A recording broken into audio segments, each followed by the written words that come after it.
Hey everyone, Shabby Gamer here, and welcome back to another match here on the Wrestlemania hype train. This one is John Cena versus The Undertaker. Yet to be confirmed, this match, but I see no reason why it will not go ahead. It's been built up, and I believe I've read rumours backstage that Vince has not announced this match officially because he doesn't feel like he needs to this year. He believes there's enough hype already with WrestleMania that he does not need to announce this one. He can just make the match happen at Mania. So why not?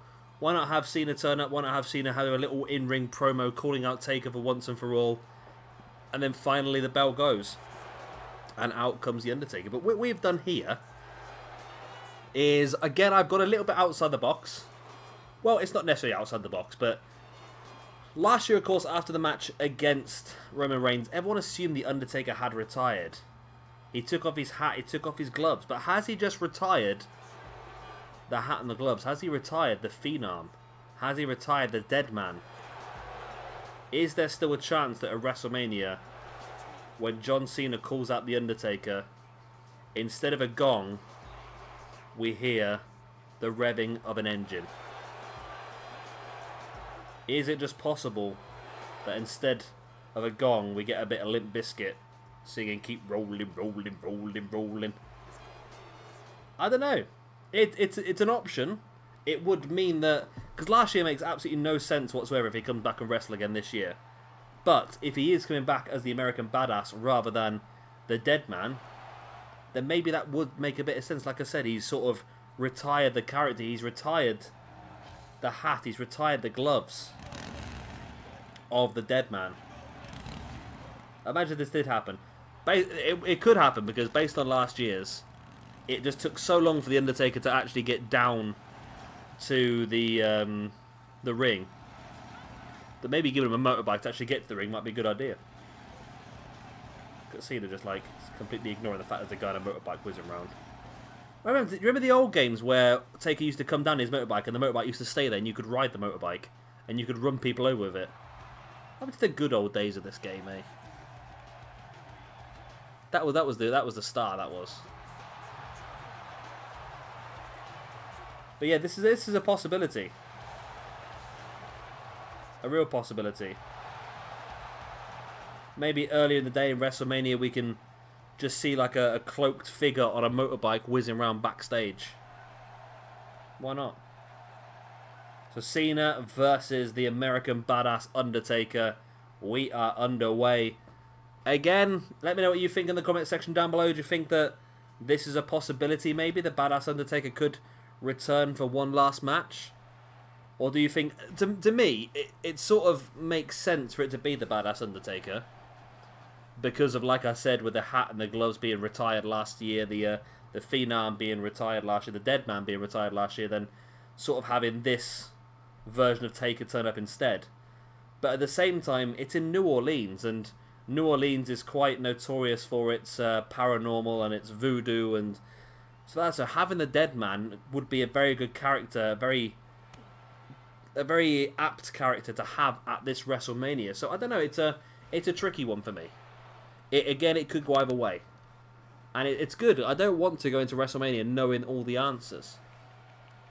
I like the fact of having these out there things that we can sort of talk about, and who knows who might be right. One of you guys in the comment section might be right. Who knows? Maybe Kane turns up instead. What is Kane's plans for Mania? Kane and Strowman? Kane and Strowman. See, I did Big Show and Strowman. Now I think about it, Kane and Strowman's a possibility as well. Like I said about Strowman wanting a capable tag team partner who he can trust. I said the Big Show because he's had some really good matches against the Big Show in the past, but why not pick Kane? Interesting. Very interesting. Taking that, bringing Cena back up to his feet.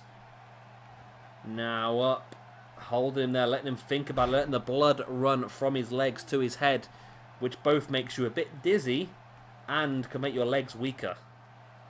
I thought Taker there was going for a tombstone, but Cena able to slide out the back into a neckbreaker.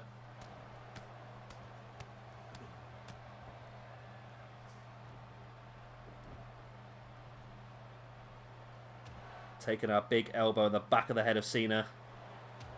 And another big elbow in the back of the head of Cena. Couple of stiff right hands. Oh, and a big boot there as well. There's the pin. One. Only a 1 count.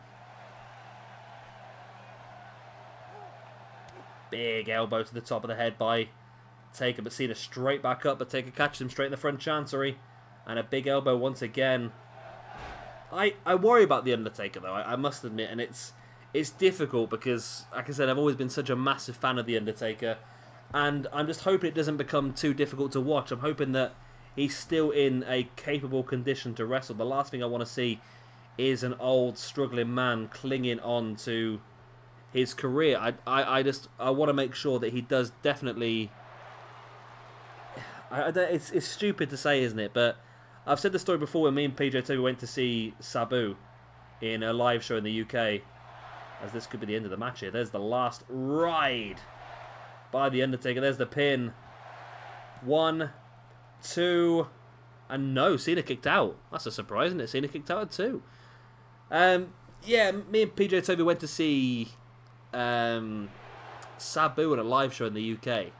And they made it like a Extreme Rules or whatever it's called match these days. And it was just difficult to watch because although Sabu could still do a lot of the maneuvers he used to do, you could see that he was really struggling. He was out of breath, he was tired, he looked in pain, and it was difficult to watch a guy that I used to idolise when I was younger. I used to love his matches. And then you see the state that he's in at this point in time, and that's why I worry about The Undertaker as well. I want to make sure that we don't get too much of The Undertaker, that he sort of ruins his legacy. It can be quite common that way, and that's what happened with Goldberg for me.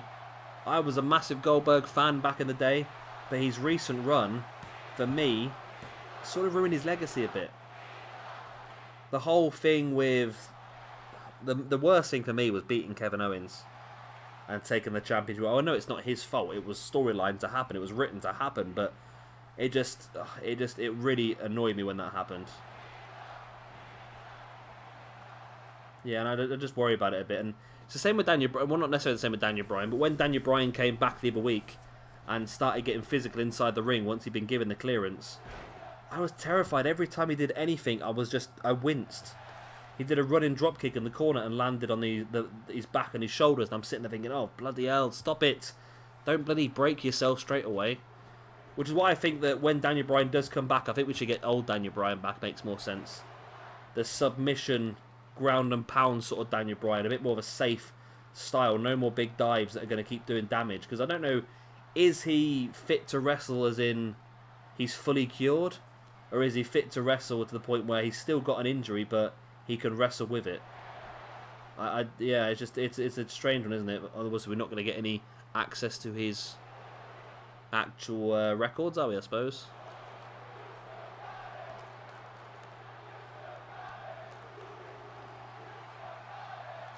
Taker then in control of this match. His bike has disappeared. Yeah, Taker's dominating this, but Cena just refuses to give up. Which is possibly what could happen at Mania. And I quite like the whole Cena thing of the last year. He's come from a point where he was hated by everybody to a point now where he's won a lot of people over, because what he's doing now is it's a story that quite a lot of people can relate to. As Cena now taking Taker up on his shoulders. Super attitude adjustment on The Undertaker. Wow. Wow, there's the pin. 1, 2, and Taker kicked out as well. Wow.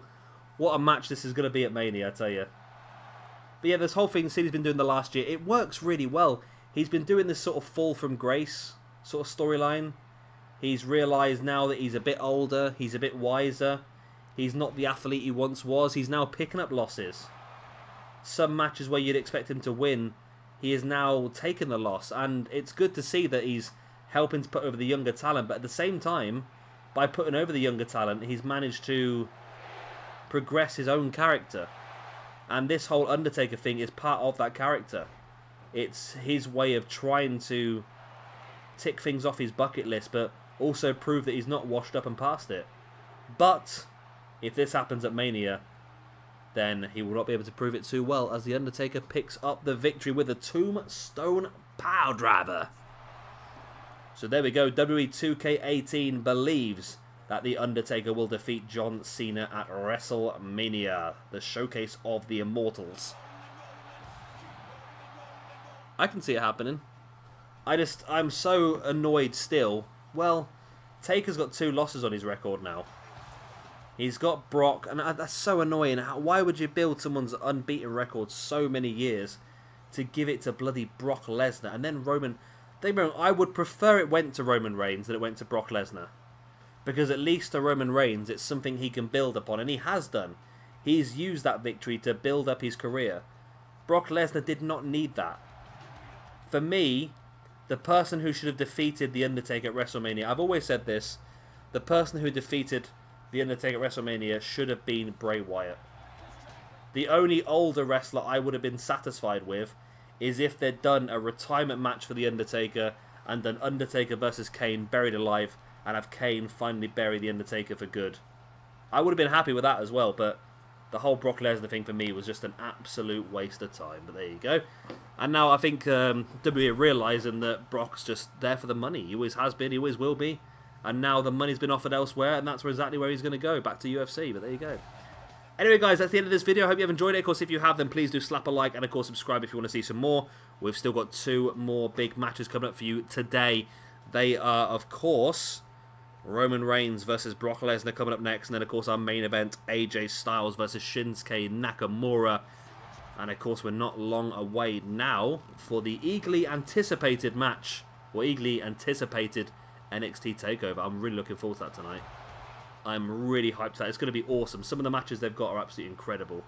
But can you imagine this scene at the end of WrestleMania? That would be a scene that I would love to see. Yep. I can't remember what I was saying now.